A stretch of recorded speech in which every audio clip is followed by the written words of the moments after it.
Imagine a world already holding its breath, terrified of a nuclear apocalypse. It's 1950. The dust has barely settled from World War II, but a new invisible wall divides the globe. East versus West. Communism versus capitalism. For years it was a Cold War, fought with spies and whispers. Until suddenly, on a rainy Sunday morning in June, the Cold War turned hot. Not in Berlin or Washington, but on a narrow peninsula in Asia that most Westerners couldn't find on a map. Overnight, Korea became the most dangerous place on Earth. The spark that threatened to burn the whole world down. A kingdom divided. To understand why chaos erupted in 1950, we have to look at the mess left behind 5 years earlier. For decades, Korea suffered under brutal Japanese occupation. When Japan surrendered in 1945, ending World War II, the victors, the United States and the Soviet Union, needed a way to handle the Korean peninsula. They didn't want to fight over it, so they did something drastic. They pulled out a map and drew a line right across the middle at the 38th parallel. It was supposed to be a temporary fix, a quick administrative solution. The Soviets would disarm Japanese troops in the north. The Americans would do the same in the south. But as the Cold War froze relations between the superpowers, that temporary line turned into a concrete border. In the north, the Soviets installed Kim Il-sung, a young, charismatic guerrilla fighter who dreamed of a unified communist state. In the south, the Americans backed Syngman Rhee, a staunch anti-communist who was just as determined to rule the whole peninsula himself. By 1949, both superpowers had withdrawn most of their troops, leaving two bitter rivals staring at each other across the 38th parallel. Both leaders wanted to attack. Both claimed to be the rightful government of all Korea. But while the US hesitated to give Rhee heavy weapons, fearing he'd start a war, the Soviets had no such reservations. They quietly armed Kim Il-sung with tanks, heavy artillery, and aircraft. Kim spent months begging Joseph Stalin for the green light to invade. Finally, believing the US wouldn't intervene, Stalin gave the nod. The stage was set. The pieces were moving, and the South had absolutely no idea what was coming for them in the dark. The storm breaks. June 25th, 1950, 4 a.m. While soldiers in the South were sleeping or on weekend leave, the silence along the 38th parallel was shattered by the roar of artillery. Over 135,000 North Korean troops poured across the border. This wasn't a skirmish, it was a blitzkrieg. The North Korean People's Army was a well-oiled machine, spearheaded by Soviet-made T-34 tanks. The South Korean forces? They had no tanks, no anti-tank weapons. They were essentially bringing rifles to a tank fight. The result was a massacre. The North Korean forces steamrolled through defensive lines. Within just 3 days, they captured Seoul, the capital city. The South Korean government fled in panic, blowing up the bridges across the Han River behind them, trapping thousands of their own civilians and soldiers on the wrong side of the river to slow the enemy down. It looked like the war was over before it began. Kim Il-sung's gamble seemed to be paying off perfectly. He controlled almost the entire peninsula. But in Washington, President Harry Truman was watching with horror. He saw this not as a local civil war, but as the first domino falling in a global communist takeover. If Korea fell, what was next? Japan? Europe? The US bypassed a slow congressional declaration of war and went straight to the United Nations. In a stroke of luck for the West, the Soviet Union was boycotting the UN Security Council at the time and couldn't veto the vote. The UN voted to intervene. Help was coming. But would it arrive before the South was wiped off the map entirely? The Pusan Perimeter and the miracle at Incheon. By August 1950, things looked hopeless.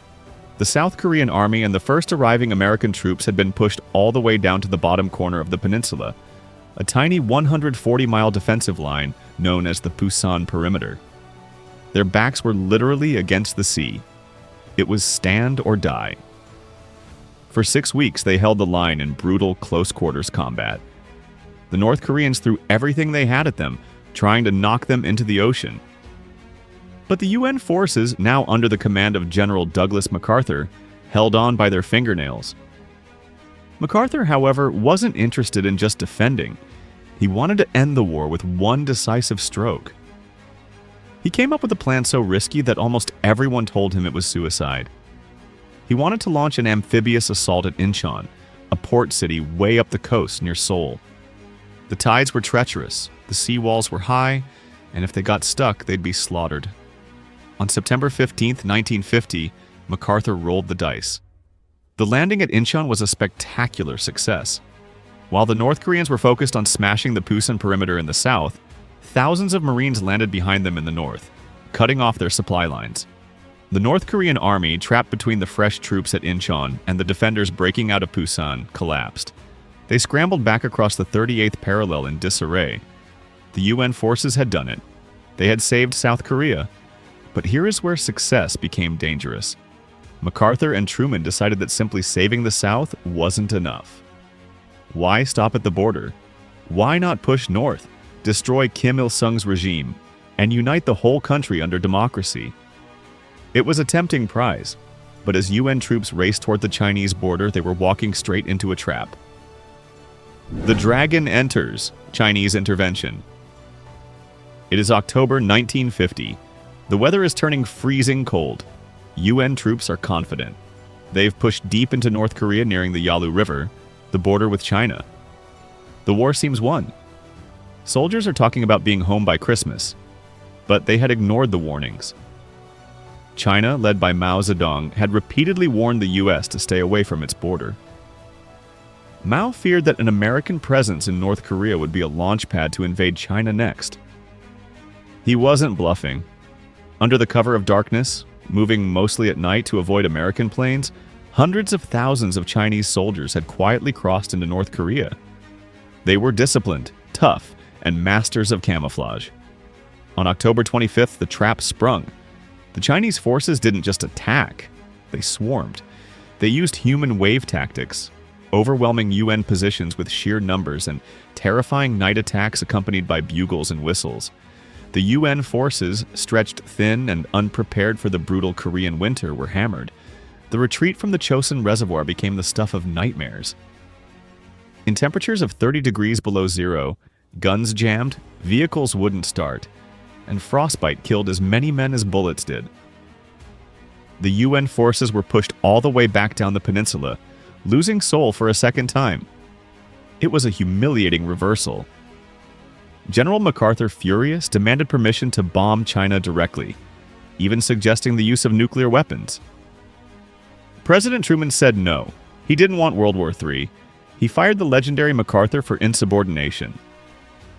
The war had changed again. It wasn't about liberation anymore. It was about survival. The meat grinder and the stalemate.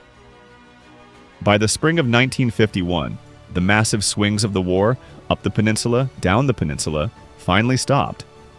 The front line stabilized roughly where the war had started, near the 38th parallel. But the fighting didn't stop. It just changed. The war of movement turned into a war of attrition. Think of the trenches of World War I, but with jet fighters screaming overhead. Both sides dug into the hills and ridges.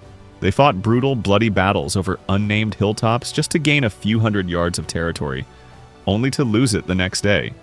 Places like Heartbreak Ridge and Pork Chop Hill became infamous. Thousands of men died for patches of dirt that held no strategic value, other than to give their negotiators a slightly better bargaining chip at the peace talks. And those peace talks? They were a disaster. Negotiations began in July 1951, but they dragged on for 2 agonizing years. While diplomats argued in tents about prisoner exchanges and borders, men continued to die in the mud outside. The biggest sticking point was the POWs. Many North Korean and Chinese prisoners didn't want to go back to communism, and the UN refused to force them. The communists refused to end the war until they got their men back. It seemed like the killing would never end. But then, in 1953, 2 things changed the equation. First, Dwight D. Eisenhower became U.S. president, hinting he might use nuclear weapons to break the deadlock. Second, and more importantly, Joseph Stalin died. The The new Soviet leaders wanted to ease tensions. Suddenly, a deal was possible. So guys, on July 27, 1953, the guns finally fell silent. An armistice was signed. Not a peace treaty, just a ceasefire. A pause button. A demilitarized zone, or DMZ, was created. A scar running 160 miles across the peninsula, lined with razor wire and landmines. Technically, the war never ended. North and South Korea are still at war today.